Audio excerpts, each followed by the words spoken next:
The date is January 26, 1796. The place, Plymouth Sound. For 3 days, a southwesterly gale of almost supernatural fury has been attempting to tear the sea from its bed. It is a true black sou'wester, a storm that turns the grey daylight into a bruised, yellow-grey twilight. The wind does not just blow. It screams, a physical weight that flattens the gigantic waves, shearing their tops into horizontal sheets of spindrift. In the Sound, supposedly a safe anchorage, the entire Royal Navy Channel Fleet is fighting for its life, anchors dragging, topmasts struck. Under the guns of the Plymouth Citadel, a tragedy is unfolding in plain view of thousands. The Dutton, an East Indiaman chartered as a troop transport, has been driven ashore. She is not a warship built to withstand this. She is a merchantman, and she is packed to the gunwales with over 600 souls. The men of the 2nd Regiment of Foot, their wives, their children, and the ship's crew. She is dying, and everyone can see it. The ship lies stranded on the rocks just beyond the Mountbatten breakwater. Her masts have been cut away in a desperate, futile attempt to ease her, but the stumps only serve as perches for doomed men.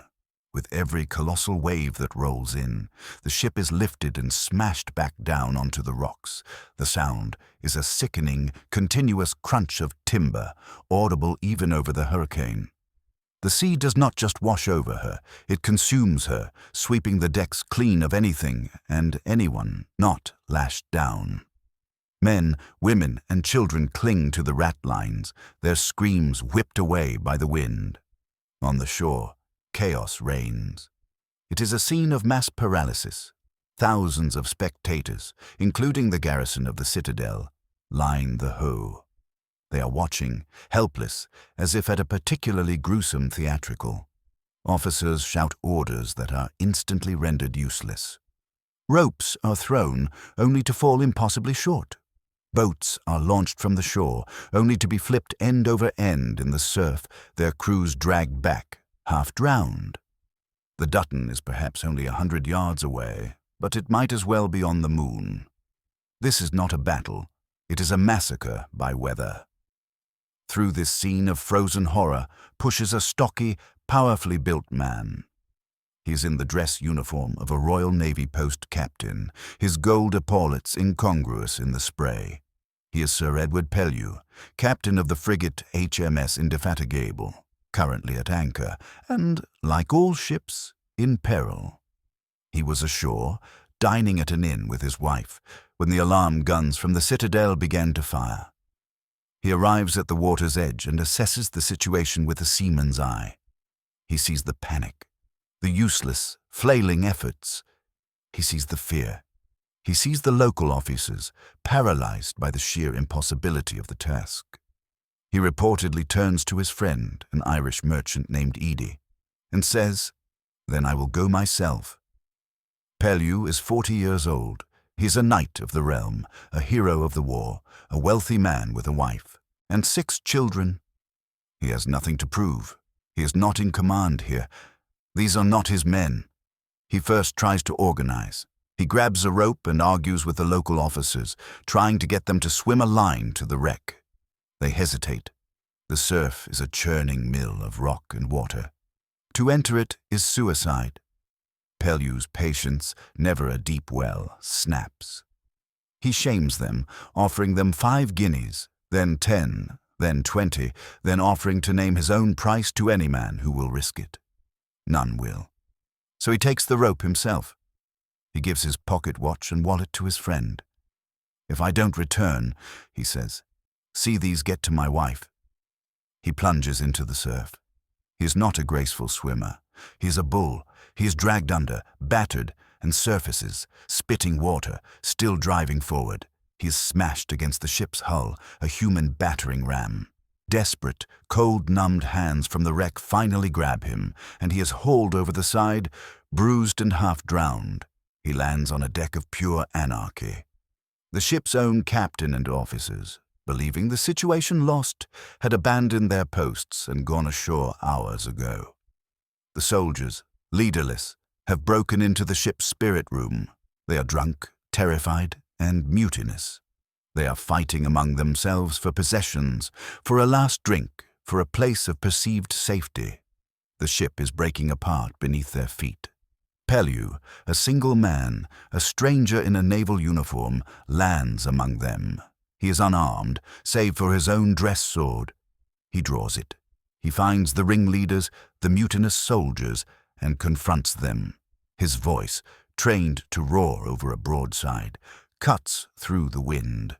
"You dogs," he bellows, "if you do not obey my orders, I will run this sword through the first man who hesitates." He is the personification of authority. In the midst of chaos, his absolute certainty is a lifeline. Order, impossibly, is restored. Pellew takes command. He's a seaman. They are soldiers. They will be his hands. He directs the men to rig a hawser, a thick, heavy cable, from the wreck to the shore. This is a technical, desperate feat. 2 men, emboldened by Pellew's presence, manage the perilous journey with a lighter line. The heavy hawser is pulled across. A cradle, a simple loop of rope on a pulley, is rigged. 1 by 1, then 2 by 2, the evacuation begins. Pellew stands on the breaking deck and directs it all, the women and children first, then the sick, then the soldiers, then the crew. For hours, he is the last authority on a dying ship, his sword in hand, ensuring order, preventing panic. He is the last man to leave. He swings into the cradle, exhausted, soaked to the bone and bruised from head to foot. He is pulled to shore as the Dutton, her back finely broken, collapses into the sea. Not a single life, not one, was lost after he set foot on deck. This was not a naval engagement. There were no broadsides, no tactical genius, no enemy to defeat but the sea itself and the failure of human courage. This was leadership, raw and unfiltered. His name was Edward Pellew, and for a time his fame eclipsed that of almost any other man in England, including his contemporary and, in many ways, his great rival, Horatio Nelson. Yet today, while Nelson stands atop his column in Trafalgar Square, a global icon, Pellew is a footnote, a ghost in the margins of naval history. Why? Why has this man, whose life was a tapestry of impossible victories and rescues, been so completely forgotten? It is a question of style. Nelson was the artist, the strategist, the political admiral who cultivated fame. Pellew was the artisan. He was a force of nature, a man of pure physical action, a seaman's seaman. He was blunt where Nelson was charming, physical where Nelson was cerebral. This is the story of that man, the story of his rise from a penniless orphan to a peer of the realm, the story of his rivalries, his legendary battles, and his final, thundering act of moral defiance. This is the story of Britain's most brilliant admiral you've never heard of. To understand Edward Pellew, you must first understand his origins.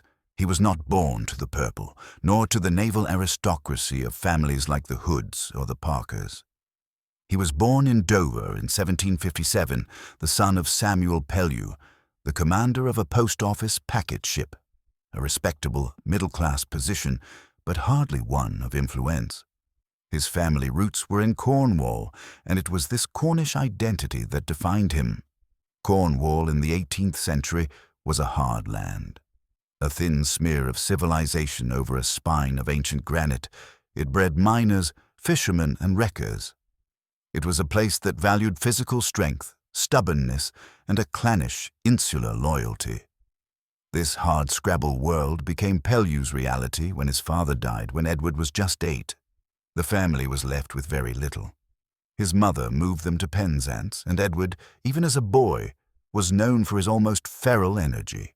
He was pugnacious, fearless, and possessed a stubborn, anti-authoritarian streak. He was, in short, a born leader and a terrible student. He was sent to a series of grammar schools, from which he was regularly withdrawn or expelled. The stories of his youth are not those of a prodigy, but of a ruffian. He was known for fighting any boy who crossed him, for climbing the tallest trees and the highest church steeples, for a general disdain for any authority that hadn't earned his respect. He was once caught poaching in a local landowner's estate. When brought before the irate gentleman, the young Pellew, rather than being contrite, simply and boldly stated that he was training himself to be a sailor, for which such skills would be necessary. The landowner, stunned by his audacity, let him go. After a particularly thorough thrashing of a local bully and a subsequent final argument with his schoolmaster, his path became clear. At the age of 13 in 1770, he was sent to sea. The Royal Navy of King George III was not the romantic place of novels. It was a floating wooden box of brutal discipline, inedible food, and constant, back-breaking, mortally dangerous labor. For a young midshipman, a squeaker fresh from shore, life was a schizophrenic blur. One moment he would be below decks with the schoolmaster, trying to master the complex mathematics of spherical trigonometry for navigation. The next he would be ordered aloft, 150 feet above the deck, in a howling gale, his hands raw, trying to reef a frozen canvas sail alongside common seamen who had been pressed into service. Pellew thrived. This environment, which broke so many high-born boys, was his natural element. He was physically powerful, quick-witted, and utterly, almost stupidly, fearless. He learned to sail not just from books, but from his hands, his feet, his very bones. He learned the language of the sea, the balance of the ship, the sound of the wind in the rigging, the temper of the men. More importantly, he learned to command men not by shouting, but by doing.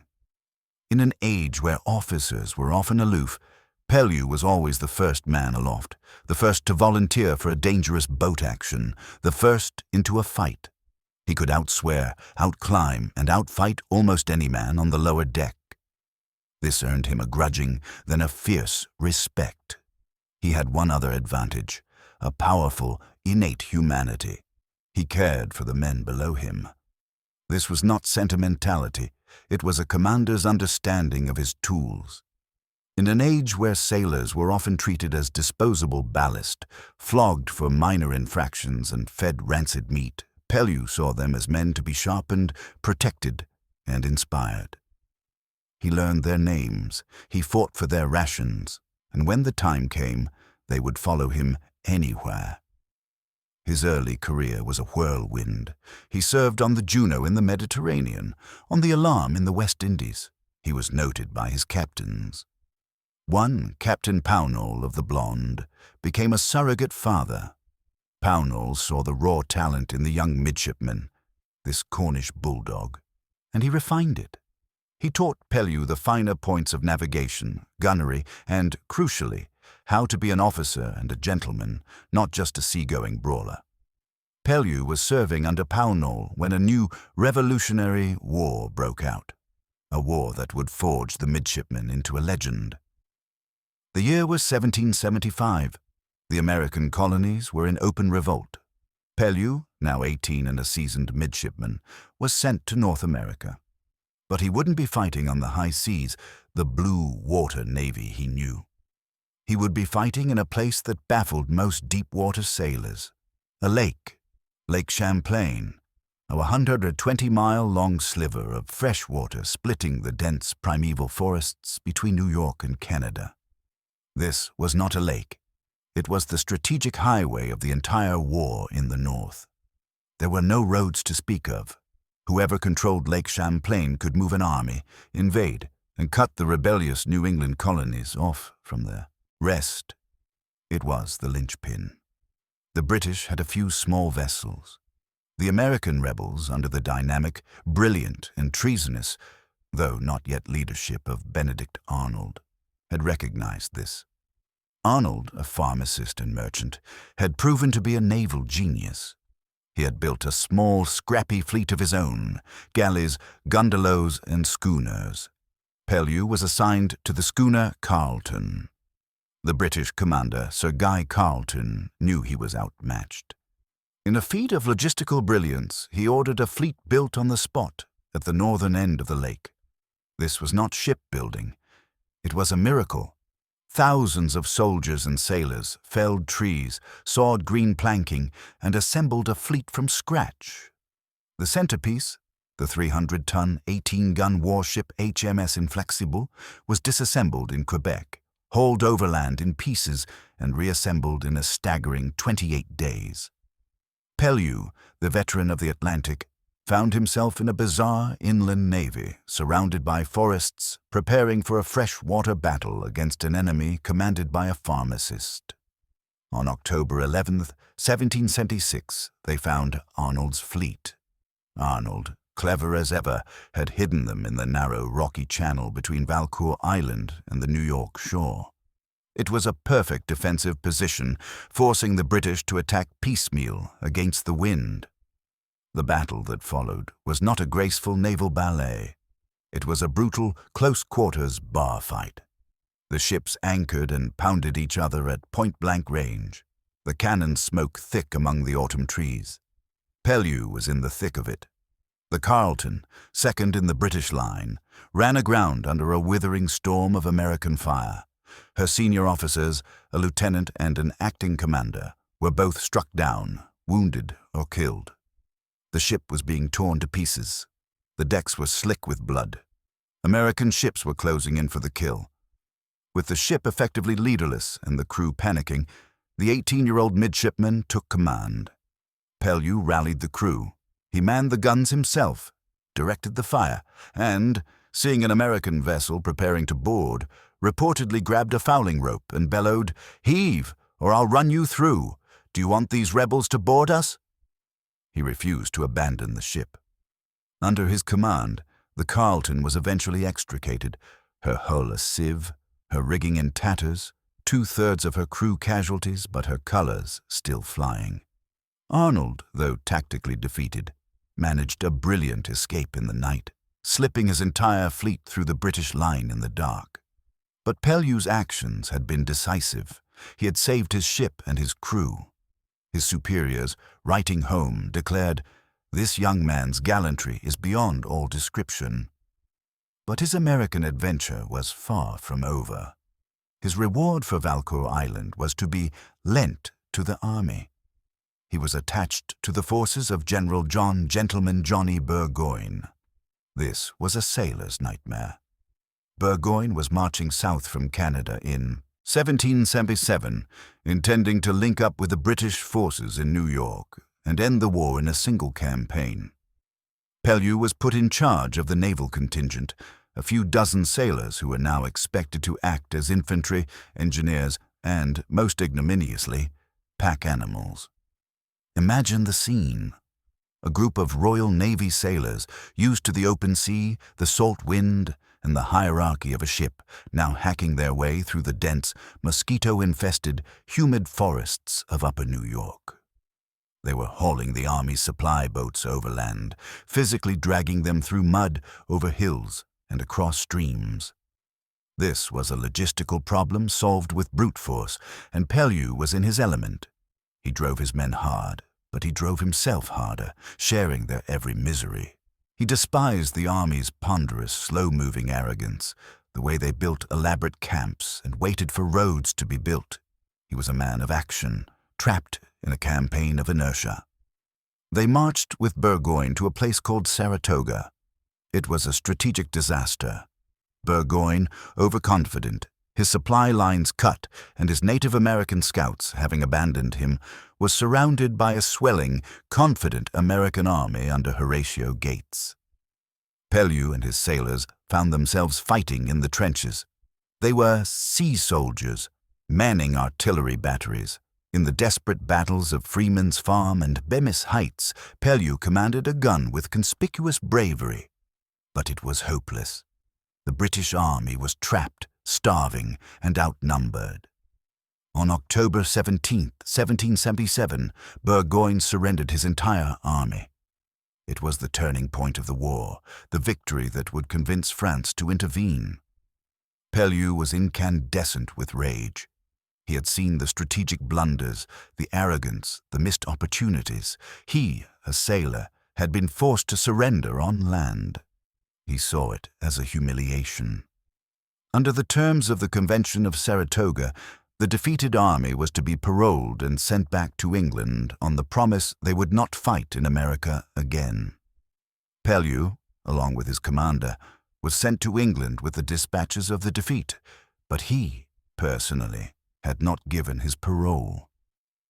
On the voyage home, his ship was captured by an American privateer. Pellew, now a prisoner twice over, found himself on a ship sailing back to the colonies he had just left. He would have none of it. In a small boat in the open Atlantic, in an act of pure desperation, he managed to escape his captors. The details are hazy, but the result is not. He was picked up days later by a British vessel. He finally made it to London. He presented himself to the Admiralty. Their lordships, led by the formidable Lord Sandwich, were so impressed by his actions at Valcour, his endurance at Saratoga, and his sheer stubborn audacity in escaping twice, that they promoted him. On January 10, 1778, he was made lieutenant. He had earned it. But the American War had burned hard lessons into him. It taught him initiative. It taught him to despise the rigid, formal warfare of the army. And it taught him indelibly that when superiors falter, a junior officer must be ready to take command. These were lessons he would never forget. The end of the American War in 1783 brought peace. For the nation, it was a moment of relief and rebuilding after a humiliating defeat. For ambitious officers like Edward Pellew, it was a catastrophe. He was on the beach, placed on half pay. This was the Navy's brutal system of furlough. You were still an officer, but without a ship, you earned a tiny fraction of your full salary, barely enough to survive. For nearly a decade, Pellew, the man who had commanded batteries and saved ships, was grounded. He was now a married man. He had met and fallen in love with Susan Ferkwood, and they began a family. To make ends meet, he, the man of the sea, tried his hand at farming in Cornwall. We must picture this. The man who had stared down mutineers at Valcour Island was now arguing about the price of grain and digging drainage ditches. He was frustrated, bored, and poor. His letters from this period are a litany of desperation. He wrote constantly to the Admiralty, begging for a ship, any ship. He even traveled to London to plead his case, but the Navy was shrinking. Posts were given to those with powerful political connections, not just a good war record. Pellew, blunt, impatient, and utterly lacking in political grace, was a terrible courtier. He was repeatedly passed over. This decade of forced inaction, of watching lesser men get commands, hardened his resolve and deepened his impatience. He was a coiled spring, rusting in the damp Cornish air. Then, in 1789, the world cracked open. The French Revolution erupted. At first, Britain watched with wary interest, but as the revolution devoured itself, as the king was executed and the terror began, and as the new Messianic Republic declared its intention to export its ideals by force, tension soared. In February 1793, the French Republic declared war on Great Britain. For Pellew, it was a resurrection. The call finally came. He was given a ship. Not a mighty ship of the line, but a fast, nimble 36-gun frigate, HMS Nymphe. She was his first independent command. His task, get her to sea. Fast. This was harder than it sounds. The ship was in commission, but she lacked a full crew. The press gangs were sweeping the pubs and streets of Portsmouth, but they were not finding enough experienced sailors. Pellew had a better idea.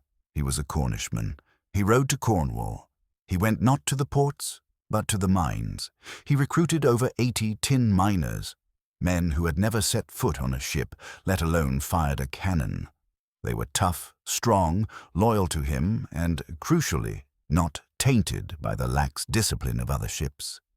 He brought them back to the Nymphe. His veteran sailors were appalled. They called the miners Pellew's miners and land-lubbing fools. Pellew trained them relentlessly. He was a brutal, exacting taskmaster. He drilled them at the great guns over and over, turning these men who worked in the dark, deep underground into a cohesive, deadly gun crew. He taught them to fight his way, to fire fast, fire low into the hull, and to be fearless. He had weeks to turn them into men-of-war's men. On June 18, 1793, just days after leaving port, they spotted her. Off Start Point, the lookout screamed. A French frigate.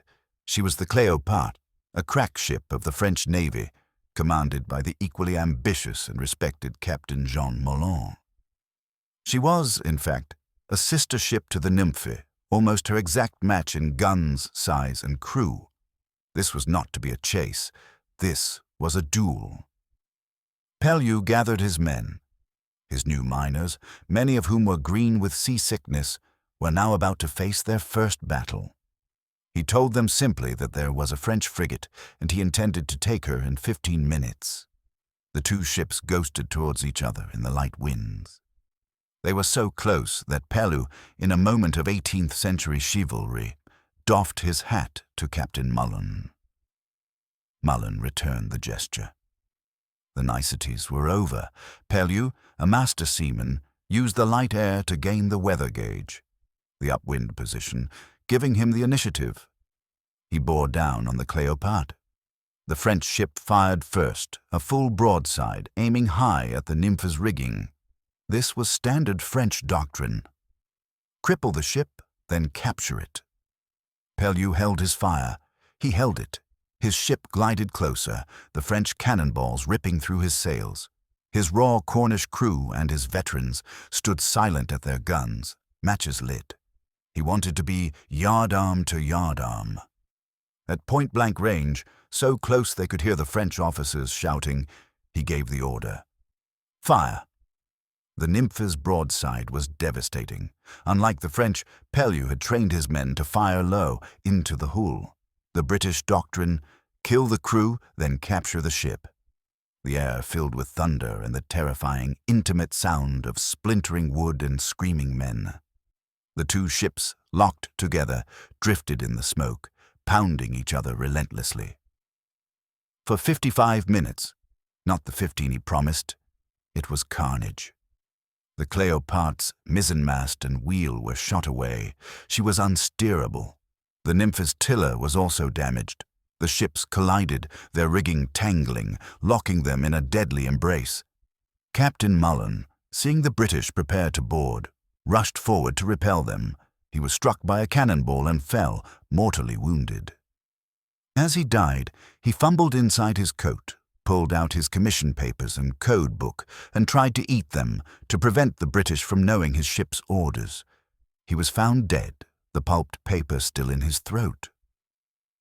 Pellew's brother, Israel, also a post captain but serving as a volunteer under Edward, led the boarding party. They swarmed onto the French decks, which were a scene of horror. The French, their captain dead, their ship a wreck, their decks awash, in blood, surrendered. The Nymphes had taken 50 casualties. The Cléopâtre had lost over 120. It was the first significant single-ship victory of the Long War. When Pellew sailed the captured Cléopâtre into Portsmouth, the nation, nervous about the revolutionary zeal of the French, erupted in celebration. This was proof. One British ship, one British captain, was still worth one of, at least, one French. Pellew was taken to London and presented to King George III. The king, delighted, knighted him on the spot. His brother Israel was made a post-captain. Sir Edward Pellew was now a household name. He was given command of a flying squadron of frigates, the fast attack force of the Channel Fleet. His job was to harass the French, destroy their commerce, and hunt their frigates. He excelled. He was a saucy captain, known for his daring, his Pellew dash, and his uncanny ability to get the most from his ships and men. He captured dozens of prizes, making himself and his crews wealthy. His squadron became a legend. They were the eyes of the fleet, operating deep in enemy waters. But it was in 1796, on that storm-tossed day in Plymouth, that his fame as a warrior was eclipsed by his reputation as a humanitarian. The rescue of the Dutton made him a demigod.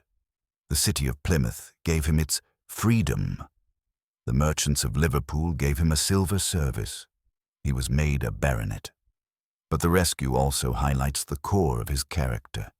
He was pathologically incapable of standing by when others were in danger, and he knew he could help. It was a trait that defined his entire career. He was given a new ship, a reward for his services. She was HMS Indefatigable, and she was a beast, a 44-gun Razzie. This was a specific and lethal type of ship. She had started life as a 64-gun ship of the line, but had been raised. Her entire upper gun deck had been cut away. The result was a ship with the speed and agility of a frigate, but with the hull, endurance, and, crucially, the heavy 24-pounder guns of a ship of the line. She was, perhaps, the most powerful frigate in the world. Pellew would need every ounce of her strength, because his greatest test, a battle that stands almost without equal in the annals of seamanship, was yet to come. It is January 1797. For weeks, Pellew and his frigate squadron have been fighting the sea itself. They are on blockade duty off the French port of Brest, the main base for the French Atlantic Fleet. This is the Western Squadron's relentless, grinding task, to ensure the French fleet cannot get to sea. It is miserable, dangerous work. Endless gales, freezing spray, and the constant, mortal danger of a lee shore, a coastline that the wind is blowing you directly onto. Weeks of this, and they have seen nothing. Unbeknownst to them, they have just missed the greatest French threat of the war.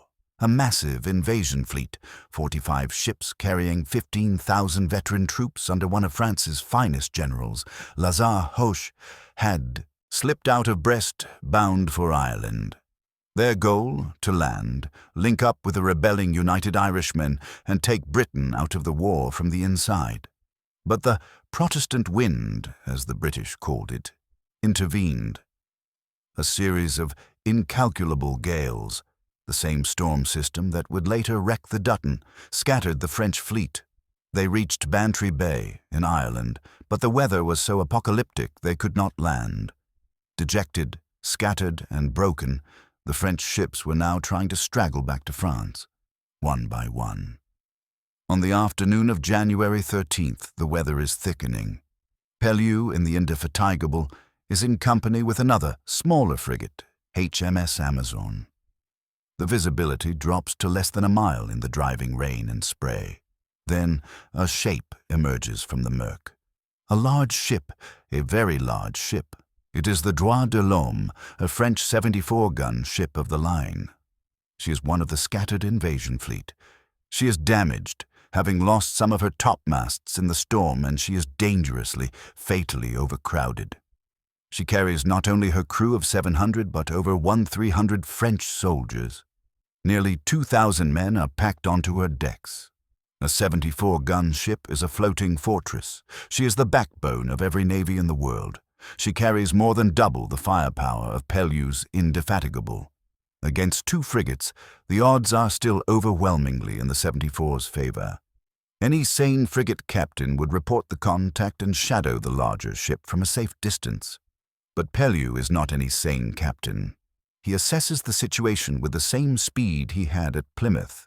He sees her damage. He sees the sea. And he makes a calculation. The wind is rising to a full-blown hurricane. The waves are mountainous. In this sea, he realizes, the Droit de l'Homme has a fatal, crippling weakness. She cannot open her lower deck gun ports. These ports, just a few feet above the calm waterline, are where her main armament, her heaviest 36-pounder cannons, reside. If she opens them, the sea will pour in and swamp her in minutes. This means her main battery is useless. She's reduced to fighting with only her upper deck guns, 18-pounders. This makes her a match, a very tough match, but a match for Pellew's Razi and her consort. It is still a desperate gamble. As dusk falls, a black, violent night, Pellew signals the Amazon. The attack begins. This is not a battle. It is a 15-hour marathon of torture, fought in total darkness in a hurricane. Pellew's tactic is to worry the giant, like two wolves attacking a bear. The Indefatigable and Amazon are faster, more nimble. They take up positions on the Droit de l'Homme's quarters, her vulnerable rear corners, where her broadsides cannot easily bear. They pour in raking fire, sending cannonballs screaming down the length of the French ship's packed decks. Imagine the scene. You are a sailor on the Indefatigable's deck. The ship is lurching so violently you cannot stand without holding on. The sea doesn't, just spray. It breaks over the ship, sweeping men from their feet. You are soaked to the bone, the water freezing. The wind is a solid wall of sound, so loud you cannot hear the man next to you. The only sounds that pierce the roar are the crash of your own guns and the splintering impacts from the enemy. Reloading is a nightmare. The 24-pounder cannons, weighing 2 tons, must be run out on a deck that is tilting 40 degrees. The act of sighting is impossible. The gunners just wait for the ship to roll towards the enemy, then fire. For hours, this continues. The British frigates dart in, fire a broadside, and use their superior seamanship to pull away before the massive liner can retaliate. The Droit de l'Homme is a charnel house. Her decks, packed with soldiers, are a scene of mass slaughter, but she will not surrender. The French, disciplined and brave, fight back furiously. Their soldiers line the rails, firing muskets. Their upper-deck guns flash in the dark. Inside the Indefatigable, the situation is also desperate. The ship is leaking badly from the strain. The men are exhausted, not just from fighting, but from the physical act of reefing topsails in a storm, climbing the rigging to shorten sail. The pumps are working constantly. At 4 a.m., after nearly 10 hours of continuous, brutal fighting, a new terror emerges. The lookout, clinging to the foremast, screams. Land. Through a break in the blackness, they see it. White water, breakers. They're in the Bay of Audione, a shallow, rock-strewn bay known as a ship's graveyard, and with the wind blowing directly onshore, they are on a lee shore. The battle is forgotten. Now, it is a race for survival. All 3 ships, 2 British and 1 French, are about to be wrecked. The Droit de l'Homme, her masts gone, her hull shattered by thousands of cannonballs, is helpless. She strikes a sandbar with a terrifying, grinding crash. The sea, which had been her enemy, now becomes her executioner. Massive waves, 20 and 30 feet high, roll over the stranded hulk. The 300 soldiers and 700 sailors are packed on her decks, and they are swept away in droves. Their screams are lost in the wind. A few miles away, the Amazon also strikes the shore, but Captain Reynolds maintains perfect discipline. He gets his boats and rafts over, and almost his entire crew makes it to the beach, where they are promptly taken prisoner by the French. Now, there is only the Indefatigable. Pellew is in the most dangerous position a sailor can know. He's in a shallow bay, with the wind pinning him against the shore and breakers all around him. He is out of sea room. To sail out of the bay would mean sailing directly into the hurricane-force wind. It is impossible. He has one chance. A desperate, almost mythical feat of seamanship. He must tack, turn the ship through the eye of the wind. In this sea, with his ship damaged, the maneuver is almost certain to fail. A ship tacks by using its forward momentum to push its bow through the wind. But in these waves, the ship is being stopped dead. If he fails, the ship will be in stays, caught helpless, and will be driven backwards onto the rocks in minutes. Pellew stands on his quarterdeck. He is the calm center of the storm. He times the waves. He watches the wind. He needs a momentary lull, a split-second drop in the wind's pressure. He sees it. He gives the order. "Helms a lee!" The ship lurches, turning into the wind. The sails flog with the sound of cannons. The ship slows, hanging. She's not going to make it. She begins to drift backwards. This is the end. But Pellew has one last trick, an act of genius born of desperation. "Let go the anchors." The anchors plunge into the sea. They drag, they catch. The cables scream as they take the strain. They hold the ship's bow just long enough to snub her around. The sails, which were flogging, fill on the other side. The ship heels over, water pouring over her decks, but she is moving. She is pulling away. Pellew and his crew have done the impossible. They have tacked in a hurricane. They have clawed their way off a lee shore. As dawn breaks on January 14th, the Indefatigable, shattered, leaking 4 feet of water in her hold, her crew collapsed at their stations, limps into the safety of the open sea. They have survived. The cost was horrific. The Amazon was lost, though her crew survived as prisoners. The Indefatigable was barely afloat. But the Droit de l'Homme, her fate was one of the worst maritime disasters of the 18th century. She lay on the sandbar for days, breaking up. Of the nearly 2,000 men aboard, over 1,000 died, either in the battle or by drowning in the surf.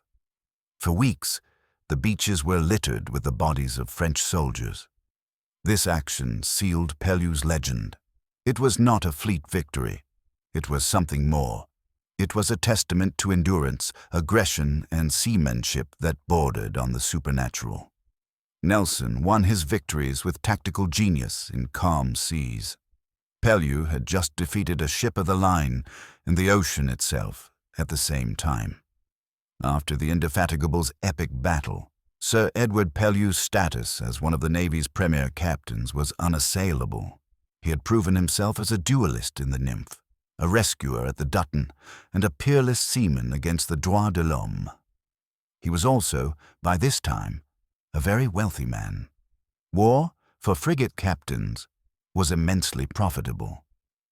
Prize money, the proceeds from captured enemy merchant ships, was shared among the crew, with the captain taking the lion's share. Pellew, with his aggressive Pellew Dash and his legendary squadron, had captured dozens of prizes. He bought a large estate, Tree Brown, and his family's financial worries, which had haunted his youth, were over. With wealth and fame came a new and wholly unsuitable ambition: politics. In 1802, during the brief Peace of Amiens, Sir Edward Pellew stood for Parliament. He was elected member for Barnstaple. It was a complete and utter disaster. Pellew was a man of action, not words. He was built for the quarter-deck, not the benches of Westminster. He was blunt, honest to a fault, and had zero patience for the jobbery, the polite term for the corruption, back-scratching, and political horse-trading that defined the era. He saw problems and wanted to fix them immediately. He couldn't understand why a good idea had to be debated for 6 weeks by men he considered and often called fools. He was a terrible politician, but it illustrates a key part of his character and a reason for his relative obscurity. Pellew was not a courtier. Compare him to Horatio Nelson. Nelson was a political animal. He cultivated patrons like Sir William Hamilton. He wrote flowery, passionate letters. He understood the art of self-promotion, of public relations. He created the Nelson brand. Pellew was abrasive. He made powerful friends, like the formidable Admiral Lord St. Vincent, who admired his iron discipline. But he also made powerful enemies. He championed his own men, the Pellewites, fiercely, but he viewed those outside his circle with suspicion. He was respected, even revered by the men who served under him, but he was not loved by the establishment in the same way Nelson was. He was simply too difficult, too honest, too Cornish. When war with Napoleon's France broke out again in 1803, Pellew was, to his immense relief, recalled to service. He was promoted to Rear Admiral in 1804, but he would not be joining Nelson in the Mediterranean, hunting for the French fleet. He was not destined for Trafalgar. Instead, he was sent to the other side of the world. He was made Commander-in-Chief of the East Indies Station. This was a blow. On the surface, it was a hugely important command, responsible for protecting Britain's vast trade routes to India and China. But it was a logistical and diplomatic post, not a fighting one. It was, for a man like Pellew, a gilded cage. While Nelson was preparing for the battle that would make him immortal, Pellew was in the stifling heat of the Indian Ocean, chasing rumors of French raiders. His great enemy in the east was Admiral Lenoir, a clever and elusive French commander who was wreaking havoc on British shipping. Pellew's time in the east, from 1804 to 1809, was frustrating. He hunted Lenoir for years, always one step behind. He clashed violently with the powerful East India Company. He viewed its merchant lords with the same disdain he held for politicians. He saw them as greedy, soft, and unwilling to subordinate their profits to the needs of the war. They, in turn, saw him as a high-handed, arrogant naval officer, interfering in their affairs. There was also a shadow on his time here. Pellew, always keen on prize money, was accused by his enemies of using his station for Pellew loot. They claimed he directed his ships to where the prizes were richest, not necessarily where the strategic need was greatest. The charge was nuanced. Protecting trade and taking prizes were often the same thing, but it stuck. It was another black mark against him in the Admiralty's books, another whisper that he was not quite a gentleman. He did have successes. He blockaded the French islands, neutralized their squadrons, and in 1806, his ships finally caught and captured Lenoir in his flagship, the Marengo. But it was a victory won by one of his captains, not by Pellew himself.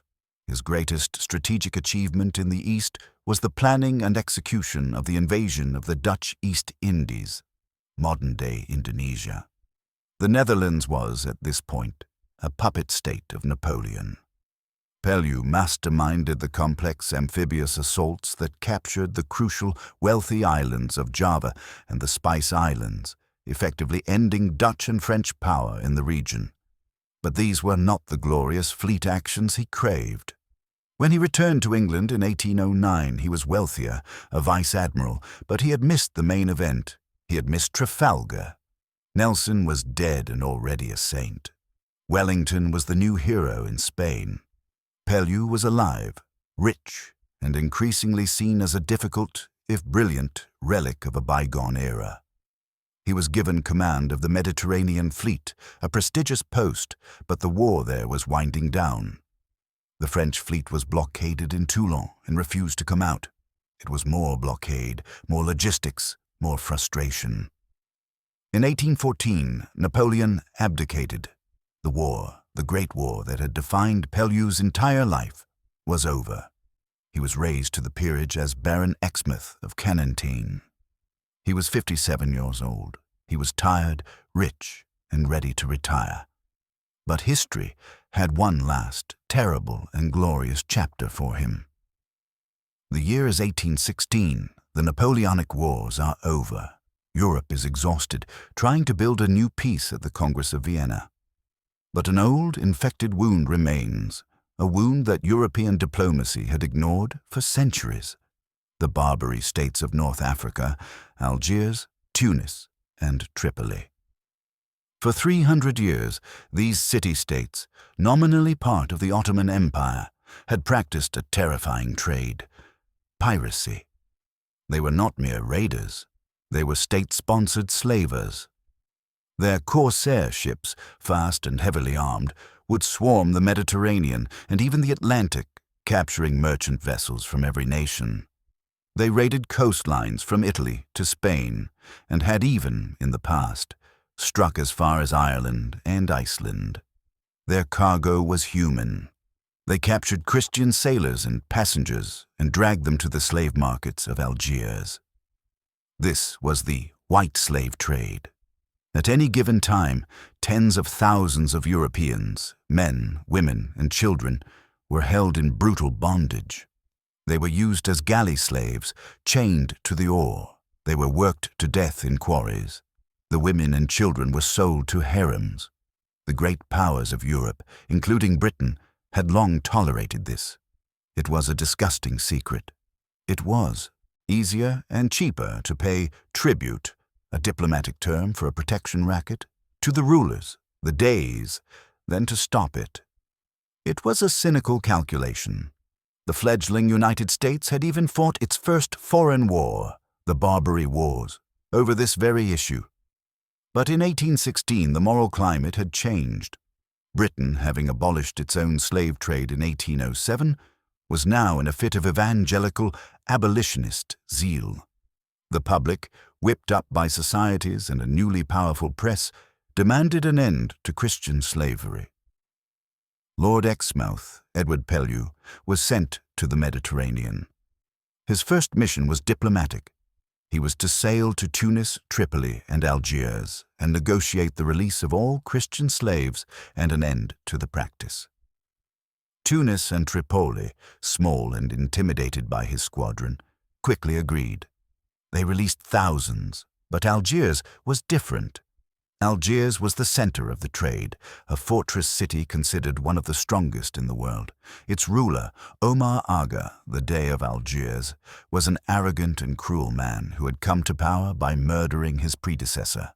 He received Exmouth with utter contempt. He viewed the European powers as weak, divided, and happy to pay. He agreed to release a few slaves, but refused absolutely to abolish the practice. He told Exmouth that this was his people's way of life, their divine right. Exmouth, bound by his diplomatic orders, could do nothing. He sailed away, seething with a frustration he hadn't felt since Saratoga. He knew with the absolute certainty of a man of action that only force would solve this. He didn't have to wait long. As he was sailing home, news arrived that ignited a firestorm. On May 23, 1816, while Algerian negotiations were ongoing, Algerian troops in the port of Bona massacred over 200 Corsican, Genoese, and Sardinian fishermen, who were, technically, under British protection. They were murdered, their boats burned, their flag defiled. The British public was outraged. This was a direct insult, an act of butchery. The massacre of Bona sealed the day's fate. Lord Exmouth was ordered to return to Algiers. His new orders were simple. End it, by any means necessary. This was the mission Pellew had been born for. It was not a battle of tactics or maneuver. It was a punitive expedition. It required brute force, immaculate planning, and a leader with ice in his veins. He assembled his fleet. It was not large. His flagship, the 100-gun Queen Charlotte, 5 other ships of the line, and a handful of frigates. He was joined by a small but courageous Dutch squadron of 5 frigates. The task was thought to be suicidal. The defenses of Algiers were legendary. The city's waterfront was a single, massive wall of batteries. Over 1,000 cannons, some of them massive 68-pounders, were set in stone fortifications. The entrance to the inner harbor, the mole, was a 2-tiered death trap covered by guns from every angle. 40,000 fanatical Janissary troops manned the walls. Any normal admiral would have anchored his fleet out of range and begun a long, inaccurate, and probably useless bombardment. That was not Exmouth's plan. His plan was insane. It was pure, distilled Pellew. He intended to sail his entire fleet directly into the harbor and anchor it, spring and cable, not yards, but feet from the muzzles of the Algerian guns. He would go yardarm to yardarm with a fortress. He was betting on one thing, that the sheer, overwhelming, point-blank firepower of his ships of the line, firing every 2 minutes, would pulverize the stone batteries before they could pulverize him. He was betting that his gunnery was better than theirs. It was a race to annihilation. On August 27th, 1816, the fleet arrived. The day was perfect. A light sea breeze blew directly into the harbor, a Pellew wind. At 2:30 p.m., the Queen Charlotte led the line. In absolute, terrifying silence, the massive ship sailed past the Molehead batteries. The Algerian gunners stood by their cannons, matches lit, watching. The Dey had given orders not to fire first, believing, in his arrogance, that the fleet was merely saber-rattling. Exmouth, on his quarterdeck, navigated his ship personally. He conned the ship through the rocks. He anchored the Queen Charlotte with breathtaking precision, just 50 yards from the most powerful battery. The other ships followed, each taking its assigned position. The Leander frigate anchored so close to the shore that its yards were tangled with the windows of the houses. The fleet was locked in place, ready. Still, silence. The entire city held its breath. A boat with a British negotiator rowed to the shore. The Dey refused to see him. The boat rowed back. As it was being hauled aboard the flagship, an Algerian cannon fired. A single shot from the city wall. Exmouth, seeing the puff of smoke, gave his order. Fire! The Queen Charlotte unleashed a full broadside, over 50 guns, double-shotted, firing at once from a distance of 50 yards. The sound was not a bang. It was a physical explosion, a concussion that shattered the air. The Algerian battery, a moment before a formidable stone wall, simply vanished. It was reduced to a pile of rubble, dust, and mangled bodies. Then the entire Allied fleet opened fire. What followed was 9 hours of hell. This was not a naval battle. It was an industrial slaughter. The fleet and the city batteries, locked in a point-blank embrace, tore each other apart.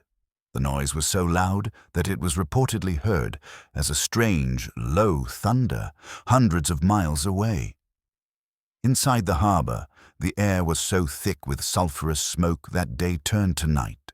The only light came from the orange flashes of 2,000 cannons firing at once, and from the growing inferno. The entire Algerian fleet, at anchor in the inner harbor, was set on fire by British rocket boats, turning the harbor into a lake of fire. Their ships exploded, one by one, sending burning masts spinning into the air. Exmouth was everywhere. He was 59 years old, a portly grandfather, but he was the same man who had boarded the Dutton. He refused to take cover. He stood on his quarterdeck, directing the fire, his blue coat shredded by musket balls. He was wounded in the leg and the cheek. An exploding shell set his coattails on fire. He was, as one of his officers wrote, a glorious and sublime spectacle, simply batting the flames out with his hand and continuing to give orders. The city was being pulverized. But the Algerians, fighting with desperate, suicidal bravery, would not quit. Their gunnery was accurate. The British ships were being mauled. The Impregnable, slightly out of position, took over 250 casualties. The Queen Charlotte herself was a wreck, her masts shattered, her hull breached. As night fell, the city's guns began to fall silent. The inferno of the burning fleet lit the sky. The Algerian batteries were, one by one, piles of smoking ruins. Their entire navy was gone. Their city was on fire. Their power was broken. At 10:15 p.m., his ammunition almost spent, his ships battered, but his enemy annihilated, Exmouth gave the order to cut the cables. A fortunate land breeze had sprung up, and the fleet, one by one, ghosted out of the harbor of death they had created. The next morning, the Dey of Algiers capitulated, unconditionally. Exmouth's terms were simple: the immediate and permanent abolition of Christian slavery, the release of all remaining slaves of all nations, repayment of the ransom money. Over 200 slaves, some of whom had been in chains for 30 years, were marched down to the harbor and given their freedom. They wept, they kissed Exmouth's hands. One Italian slave, an old man, simply collapsed at the Admiral's feet, unable to process his liberation. When Exmouth returned to England, the reception was ecstatic. He was no longer just a naval hero. He was a moral crusader, a liberator. He was hailed across Europe as the man who had finally and violently ended a 300-year-old scourge. He was promoted to Viscount Exmouth. This was his crowning achievement. He never served at sea again. He retired to his home in Teignmouth, a town that adored him. He spent his final years as a devout Christian, a devoted family man, and a pillar of his community. He died in 1833, full of years and honors, one of the most celebrated men of his age. And then he was forgotten. Why? Why does Nelson, the man of sublime tactical genius, dominate our memory, while Pellew, the man of action, the peerless seaman, the rescuer, fades? The answer is, perhaps, in their deaths. Nelson died at the absolute peak of his life, in the very moment of his greatest victory, Trafalgar. It was a perfect, romantic, tragic death. He became a martyr. His flaws, his vanity, his scandalous affair, burned away by the funeral pyre. Pellew lived. He grew old. He became a politician. His greatest victory, Algiers, was not part of the Great War against Napoleon. It was a postscript, an act of moral policing. It was, in the eyes of later historians, less pure than the grand struggles for national survival. And his other great victories, the Nympha, the Indefatigable, were triumphs of seamanship and brutal endurance, not the grand fleet chess matches that historians love to dissect. Nelson was an artist, a revolutionary of naval tactics. Pellew was a force of nature, a master of the existing craft. He was not a simple hero. He was complex, abrasive, ambitious, and greedy for prize money. He was a difficult subordinate and a demanding, though brilliant, commander. But his flaws were those of a real, three-dimensional man. His virtues were those of a hero from antiquity. He was the man you wanted on your deck when the wind screamed and the land loomed. He was the man who would sail into the guns of a fortress to free slaves. He was the man who, when all others were paralyzed by fear, would take the rope and go himself. His story is a reminder that history is more than just the story of its most famous names. It is also the story of men like Edward Pellew, Viscount Exmouth, a sailor's sailor, a rescuer of thousands, and perhaps the most brilliant admiral you had never heard of. Until now.